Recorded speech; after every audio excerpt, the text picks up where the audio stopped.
Bula, Malele, Talofa and Welcome to Season 7, Episode 83 of Breakfast Bites by TEIVOVOsports.com, a wrap of Pasifika people's sports news on a sunny and bright Friday morning, 29 December 2023. Coming to you with tons of hanisi from the 180th meridian in the middle of the blue continent.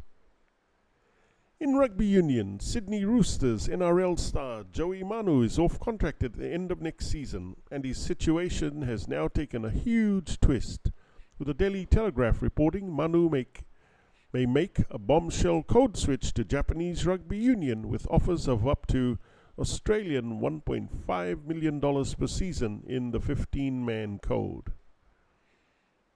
In rugby league, former Dragons playmaker Talatau Amone will have his Australian $500,000 a year contract ripped up after he chose not to appeal the NRL's ruling to deregister him after being found guilty of a hammer attack chasing a tradesman off a roof in a heated dispute in Wollongong in November 2022.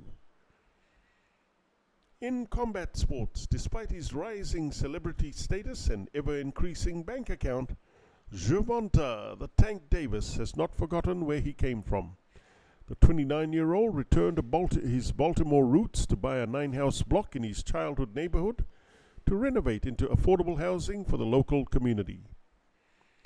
In sports biz, the NFL made a concerted effort to play better matchups on Christmas Day, and they were promptly rewarded with monster ratings, raising the stakes on what they might do in future years on this holiday.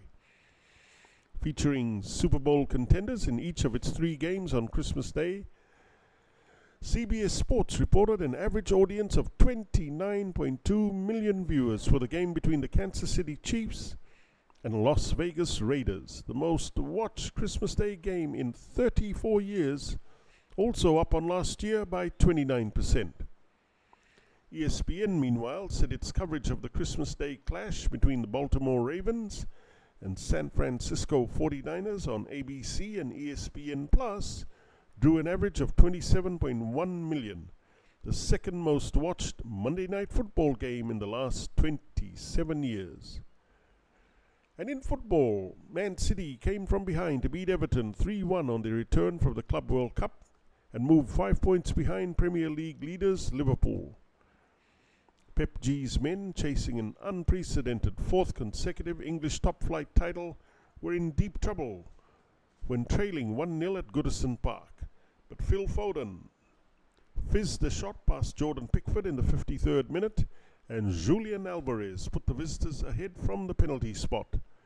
Bernardo Silva capped a brilliant second-half performance for the champions, taking advantage of an error from Pickford in the closing minutes to lift the ball over the Everton goalkeeper. City, who had won just one of their previous 6 league games, have a game in hand over Jay Klopp's Liverpool, who are 2 points clear of second-place Arsenal, who are in action against West Ham today. And that's a wrap. For TEIVOVOsports.com, I'm Kaldan Kamir. Please hit the like and subscribe buttons below if you want to receive more Pasifika sports highlights on Breakfast Bites. Mahalo, ka kite, and thank you all too much for all your love and support.